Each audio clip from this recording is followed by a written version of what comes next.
La vigne ballon. Nom latin, Cardiospermum alicacabum. Famille, Sapindacées. Nom commun, vigne ballon. Propriétés.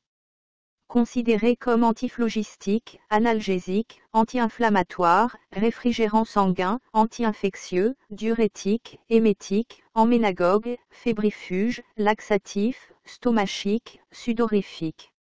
Des études suggèrent des propriétés antimicrobiennes, antifongiques, antiparasitaires, antidiarrhéiques, anxiolytiques, rubéfiantes et antipyrétiques. Parties utilisées.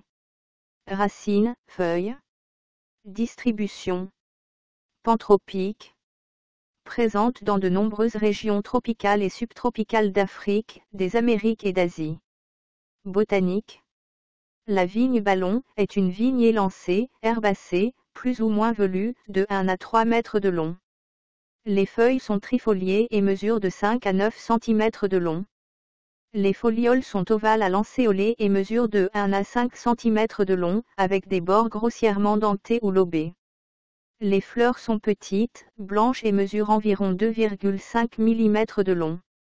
Les sépales sont au nombre de 4, concaves, les externes petits. Les pétales sont au nombre de 4, les deux plus grands adhérant généralement au sépale et avec une écaille émarginée au-dessus de la base, les deux plus petits éloignés des étamines. Les étamines sont au nombre de 8, excentriques, les filets libres ou connais à la base. L'ovaire est 3 loculaire, les ovules sont solitaires. Les fruits sont gonflés, obovoïdes, longs de 1,5 à 2,5 cm, quelque peu triangulaires et à 3 carènes.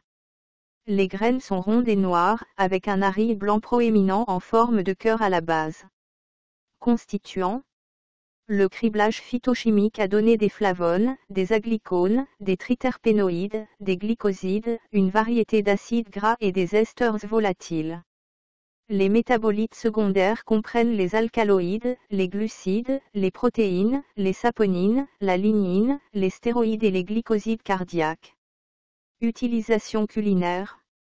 Les feuilles sont comestibles. Les feuilles et les jeunes pousses sont cuites et utilisées comme épinards. Médecine rurale. Une décoction de racines est utilisée comme diaphorétique et utilisée pour le catarrhe de la vessie.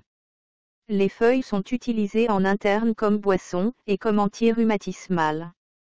Appliquées en externe, pour le rhume, fièvre, œdème rénal, infection des voies urinaires, furoncle, anthrax, eczéma, entorses et plaies externes. Dosage, utiliser 12 à 15 g de matière sèche ou 15 à 30 g de matière fraîche en décoction. La matière fraîche pilée peut être utilisée comme cataplasme, la décoction de matière fraîche peut être utilisée comme lavage externe. Un cataplasme de feuilles est utilisé pour les rhumatismes, les tuméfactions, l'orchite et l'hydropisie. La plante est utilisée comme nettoyant pour les cheveux. La plante est utilisée comme diurétique, stomachique, rubéfiante, cholagogue et pectorale. Le jus de feuille est utilisé pour les maux d'oreilles ou les écoulements méataux.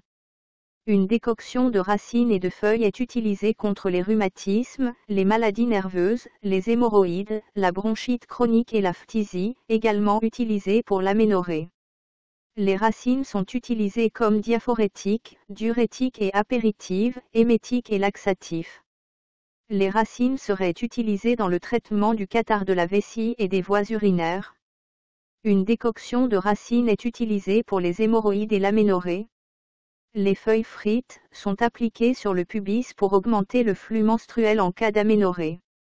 Les feuilles bouillies dans de l'huile de ricin sont appliquées pour les rhumatismes, les douleurs, les gonflements, les tumeurs de toutes sortes.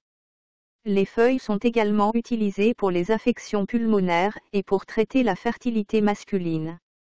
En Ayurveda, utilisée pour les rhumatismes, la fièvre et les maux d'oreille.